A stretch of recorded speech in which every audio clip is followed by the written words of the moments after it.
Alors pour le process de conversion, surtout au niveau du site web, qu'est-ce qu'il faut mettre sur le site web, avec quoi on va armer notre site web pour qu'on puisse générer des prospects sur le site web? Alors tout simplement, il y a des boutons qu'on doit ajouter quelque part.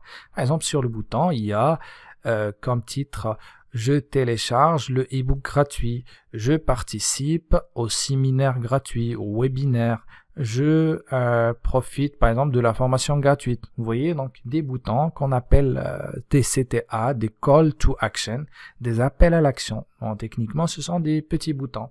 Alors après, il y a des pages de destination, d'accord, comme des landing pages sur lesquelles on va drainer du trafic. Et ce trafic-là, il y a une grande partie du trafic qui va se transformer en prospect. Alors bien sûr, des articles de blog pertinents, donc des articles avec un contenu pertinent, un contenu bien adapté, un contenu qui matche le besoin de nos prospects, aussi des formulaires lorsque les personnes vont lire les articles, par exemple un article qui parle de la plateforme Zoom ou quelque chose comme ça. En bas, je peux ajouter un petit bouton. Le petit bouton contient par exemple comme information je télécharge le e-book, donc un e-book qui peut compléter les idées ou ce qui va être plus complet, d'accord, que l'article. Alors les personnes qui vont lire l'article, ils vont trouver qu'il y a un e-book carrément avec plusieurs pages qui explique voilà comment on fait par exemple avant les réunions Zoom, pendant et après les réunions Zoom, etc. Donc comme ça, les personnes vont cliquer dessus et après se rediriger vers des pages de destination sur lesquelles ils vont trouver des formulaires, d'accord, ou des fenêtres contextuelles, ce sont des qu'on appelle aussi des pop-up, qui vont demander des informations comme le nom, prénom, adresse email, numéro de téléphone et ainsi de suite. Sinon, il y a le chat online, par exemple, si jamais des personnes qui souhaitent vous contacter pour voilà, peut-être prise de contact, etc. Donc, vous pouvez aussi ajouter des moyens sur votre site web pour qu'on puisse dialoguer avec vous, d'accord, parler avec vous, soit sur WhatsApp ou sur Messenger, etc. Donc, des liens de prise de rendez-vous aussi. Donc, vous devez mettre et armer votre site web avec ça. Donc, des liens de prise de rendez-vous vers des plateformes voilà, de prise de rendez-vous. Sinon, vers un formulaire ou une page de prise de rendez-vous. Vous pouvez aussi utiliser le chatbot. Je ne sais pas si ça va être visible avec l'enregistrement, mais en bas, il y a un dernier point qui est chatbot. Ce sont des petits robots qui vont répondre aux gens lorsque le lecteur est sur mon article qui parle de Zoom, par exemple. Il va peut-être descendre en bas, il va trouver un petit robot qui va l'aider, par exemple, à trouver du contenu. Il va laisser, par exemple, bonjour, j'ai une question. Donc, le lecteur va laisser cette information. Bonjour, j'ai des questions. Est-ce que vous proposez, par exemple, une formation en Zoom, etc. Le robot ici, il va peut-être répondre avec un message de bienvenue. Bonjour, bienvenue, blablabla.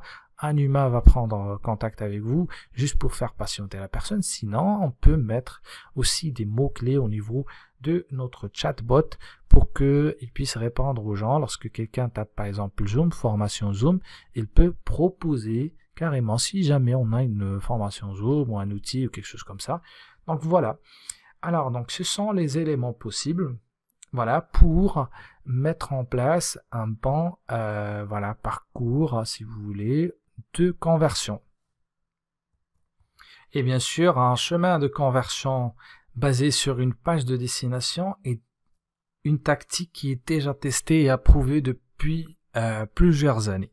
D'accord? Donc l'approche, c'est celle qu'on va voir ensemble en pratique après. Donc c'est une étape importante, d'accord, qui génère aussi des résultats très très importants et très ambitieux.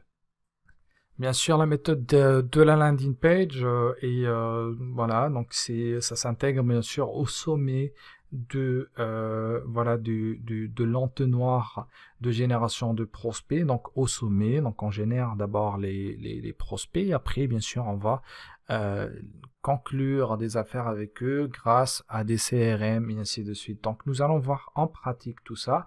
Après, il ne faut pas utiliser juste un seul type de conversion, il faut diversifier un peu, il faut utiliser à la fois les landing pages, les chatbots, le chat direct aussi, et pourquoi pas d'autres méthodes. Donc il faut être créatif pour ne pas rester figé dans un seul. Vous pouvez même utiliser des publicités sur Facebook ou Instagram ou LinkedIn qui génèrent des prospects aussi. Donc il faut diversifier un peu. Alors il faut optimiser bien sûr le trafic depuis le début, d'accord? Donc en diversifiant bien sûr les points de conversion et en adoptant une stratégie d'amélioration permanente. Donc il faut chercher toujours à améliorer ces chemins de conversion de manière continue et permanente. Alors dans les vidéos prochaines, nous allons voir comment d'abord créer un article qui parle voilà d'un sujet important aux yeux bien sûr vis-à-vis des lecteurs et des visiteurs. Deuxième chose, on va voir aussi voilà comment on ajoute des boutons en bas des articles pour que les personnes qui veulent en savoir plus ou télécharger des choses en relation avec le thème de l'article puissent le faire. Et après, nous allons voir aussi comment créer une landing page et nous allons voir aussi comment utiliser les CRM et on va voir le cas de HubSpot CRM qui est un CRM à 100% gratuit et qui offre pas mal de fonctionnalités assez intéressantes. Et après, donc, on va voir comment lier HubSpot CRM avec WordPress pour que les personnes qui laissent les données à caractère personnel, qui se convertissent, comment on va les retrouver sur le CRM. D'accord? Donc voilà, merci et à la vidéo prochaine.